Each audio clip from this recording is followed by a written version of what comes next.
frères et sœurs dans le Christ,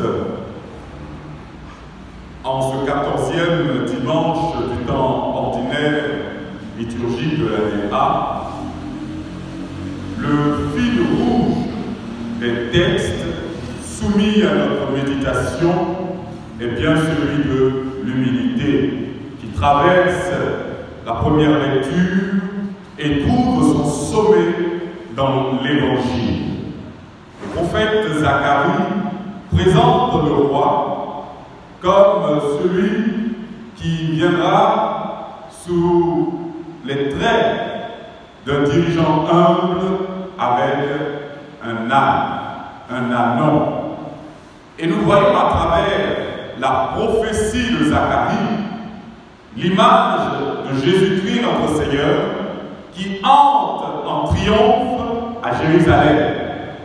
Cette prophétie de Zacharie annonçait déjà la venue du Messie, le Messie sauveur. À l'opposé du style de gouvernance que Zacharie présente, nous avons la manière de diriger de nos autorités, qui n'entrent pas dans une ville humblement, mais avec un grand et impressionnant cortège. L'humilité permet de ne pas fragiliser la trésorerie de l'État. Lorsqu'un dirigeant doit se déplacer pour rendre une visite à Ndouzi et que tous les abbés de New York, de Mars doivent se déplacer parce que l'autorité arrive, ça nous fragilise et nous ridiculise. Apprenons à vivre dans la simplicité. Apprenons à vivre dans l'humilité. Le second trait du dirigeant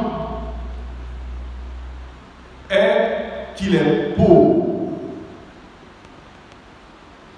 Zacharie nous annonce un roi qui entre sur un ânon mais qui est pauvre.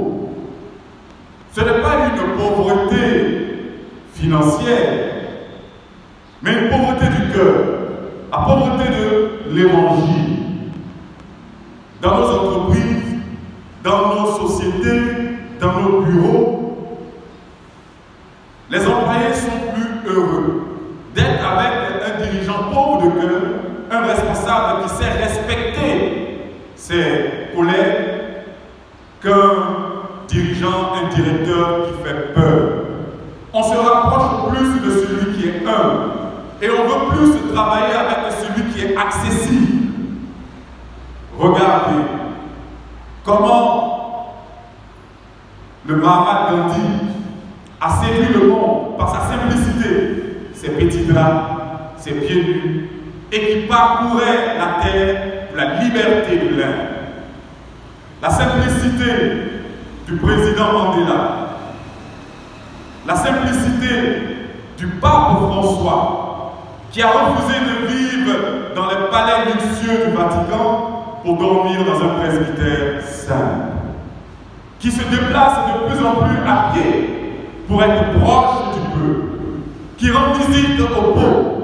Voilà comment on exerce son autorité. Vive dans la simplicité. Le dernier trait du prophète présenté par Zacharie, c'est qu'il viendra faire fuir les chars d'Israël. L'autorité est celle qui vient repousser tout ce qui est guerre. L'autorité n'est pas celle qui cherche à faire la guerre. L'autorité n'est pas celle qui lance chaque semaine des mandats d'arrêt, mais plutôt qui appelle les fils à la réconciliation. Voici l'exemple de l'autorité que nous cherchons et que nous devons avoir.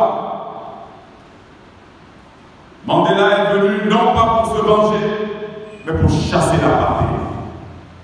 Nous ne devons pas faire émerger l'injustice, mais plutôt la réconciliation.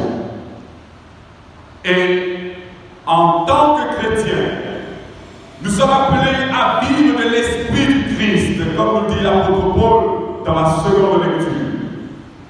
Quel est l'Esprit de notre Seigneur Jésus-Christ? L'Esprit du Christ, c'est l'Esprit de l'humilité. Il se présente comme celui qui est doux et humble de cœur. Il a son fardeau, son joug du moins, qui est facile à porter. Qu'est-ce qu'un fardeau? Un fardeau, c'est un poids que l'on porte seul, un poids qui nous empêche d'évoluer, que chacun entre en lui-même et regarde quel est son fardeau. Le fardeau peut être un enfant difficile dans son éducation, une fille qui ne respecte pas ses parents. Un fardeau peut être votre mari qui entre tous les jours, tous les soirs saoulé, qui ne fait absolument rien. Un fardeau peut être votre femme qui ne comprend pas vos difficultés, qui ne sait pas qu'elle doit vous accompagner dans vos souffrances. Un fardeau peut être un ami, un fardeau peut être une maladie, mais que vous portez seul. Et lorsque vous portez cette difficulté seul, ça devient lourd. Et qu'est-ce que Jésus nous dit? Il ne dit pas, je vais vous décharger de votre fardeau. Il dit, prenez sur vous mon joug. Vous dites, mais est-ce que le Seigneur ne voit pas déjà que ce que je porte est déjà lourd? L'Évangile aurait pu dire, déposez votre joug, déposez votre fardeau, prenez. Il dit non. Sur votre fardeau, prenez mon joug. Le joug, c'est un objet en bois qui sert à relier deux choses, généralement deux bœufs, pour que les bœufs puissent ensemble tirer la charge. Alors, le joug, c'est-à-dire ton problème, tu ne peux le porter que si tu es associé à Jésus-Christ. Que si Jésus-Christ devient ton conjoint, c'est à partir du mot jour qu'est dit le mot conjoint. Deux personnes qui mettent leur amour ensemble. C'est à partir du mot jour qu'on a eu le mot conjugaison. Conjuguer nos efforts. Si tu portes seul ta maladie, elle devient un fardeau. Mais si tu portes ta maladie avec Jésus-Christ, ta maladie devient légère. Si tu portes seul ton couple, ça devient un fardeau. Mais si Jésus-Christ devient votre conjoint, les difficultés dans la vie conjugale deviennent légères. Il y a malheureusement beaucoup de chrétiens qui viennent à la messe comme si la messe était un fardeau. Moi, je préfère faire la messe de 18h30. Comme ça, le dimanche, je suis plus libre. La messe est pour toi un fardeau. Tu es un païen. Oh, moi, je préfère la messe de 7h. Comme ça, je suis libre. Je vais faire vaquer à mes occupations. Tu es un hypocrite, païen. La messe est un fardeau pour toi.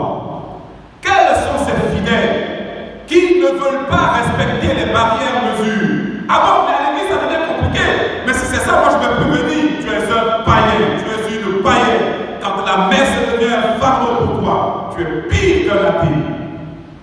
Apprenons, frères et sœurs, à nous unir à Jésus-Christ. Portons avec lui toutes nos douleurs et il les transformera pour qu'elles deviennent légères. Que Dieu, au cours de cette Eucharistie, nous donne la grâce.